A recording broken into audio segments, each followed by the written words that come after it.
it's Felicia. We're back with another video. Real quickly, school's back in. Is anyone else's kids bringing home like nasty stuff? Oh, sore throat today. I have no idea what tomorrow's gonna bring. We've got a cup of tea for today. In today's video, I would like to share with you 7 things that I gave up in order to become debt-free. The first thing that I gave up was living my life without a budget.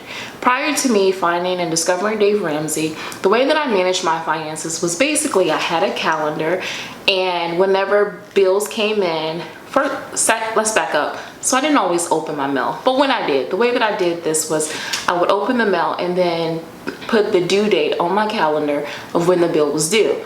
Now for utilities and so forth, yes, I would put the total amount. But when it came to credit card bills, basically what I did was just put the amount that was due. So let's say, for instance, if the minimum amount due was $45, I would write $45 and then I would pay $100 and feel really, really good about myself. I no longer handle my finances that way. Now I set monthly, quarterly, and even yearly goals, and I budget my paychecks based upon those goals. The second thing that I did to get out of debt was I decreased my grooming services in which I had to pay for. By this, ladies, I mean I would stretch the amount of time that I would go in between manicures, and I will only get them whenever I had a big event. Otherwise, I just do them myself at home. Also, for me, I lock my hair, and I know that this is not something that is for everyone, and I'm not suggesting that you lock your hair, but by me locking my hair, I currently only pay about $350 per year to have my hair done, and I know I was spending a lot more than that between hair products and extensions.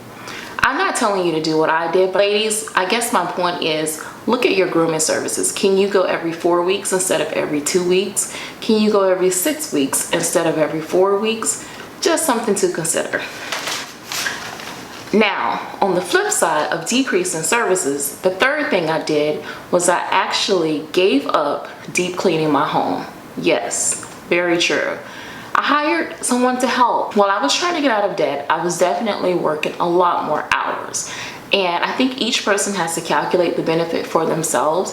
But for me, it just made more sense for me to have someone to come in and do the deep cleaning versus me not working the additional hours. Also, by having some additional help, I was able to spend Saturdays with my family versus spending 10 hours cleaning. And yes, it takes me like 10 hours more to clean because I am so easily distracted.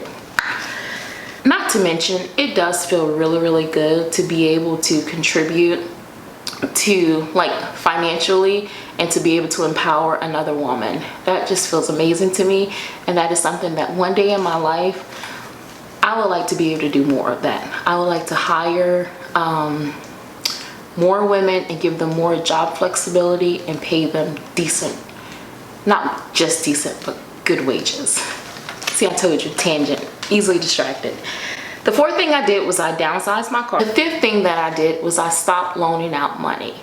Now, I'm not saying that I didn't help friends and family anymore, but what I am saying is that I realized that I was so far in debt that honestly, I was broke. And it's kind of difficult for broke people to help broke people. Now, I'm not saying that I didn't help family and friends at all. Actually, what I did do, because I used the cash envelope system that Dave Ramsey teaches, was that I created an envelope. In every pay period, I would put in $30 per pay period. I labeled this envelope as gifts. Now, whenever someone called me and they needed to borrow money, like let's say if I had $60 in that envelope and they needed to borrow $100, I would say, hey, I'm sorry, I don't have $100, but I do have $60 that you can have and don't have to worry about paying it back. And that's the way that I kind of handle that. You know, it's kind of difficult to just continue to loan people money that you may not get back when you're on your debt-free journey. Number 6, we stopped doing activities such as races or concerts or, you know, any of the fancy stuff. Like if we didn't budget for it as a family, then we didn't do it. And the 7th thing and final thing that we as a family decided to give up during our debt-free journey, and this can be kind of controversial for some people. I don't know, it's like whenever you start talking about the way that you eat or like ethical things, people get a little that does get a little rough, but that is not my point. I would like to share that we did give up, not my family didn't give up meat completely, but during our debt-free journey, for the most part, I was not eating meat. Meat is very expensive. It is a very expensive source of protein.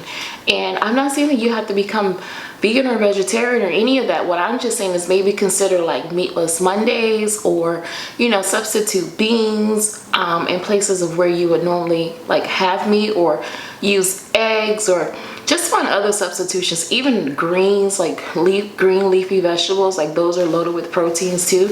So I'm not saying that you have to do that, but I'm just sharing that that is another thing that we gave up in order for me to pay off my student loans, credit cards, and all of the other debt. So these are the 7 things in which I found to be most helpful for me to become debt free. And again, I'm not saying that you have to do the same thing. Everyone's values are different. You know, for example, as a family, we sat down and we decided that volleyball was still important to us. So we didn't give up club travel volleyball, and that was over $500 a month. Whereas someone else would be like, $500, like you could have eaten meat, or like you could have kept your car, you know. But our values are probably different from your values, and I'm sure your values are different from mine. So this is not about judgment or competition or anything to that sort. Just sit down with yourself or your family and decide what values are most important to you, what's important to you as a family, and then cut everything else. Okay? I hope that helps out, and I look forward to talking to you guys in the next video. Oh, wait. Before you go, if you've already started your debt-free journey and you're already cutting things, I would love to know in the comment section below. What is it that you and your family have decided to cut in order to become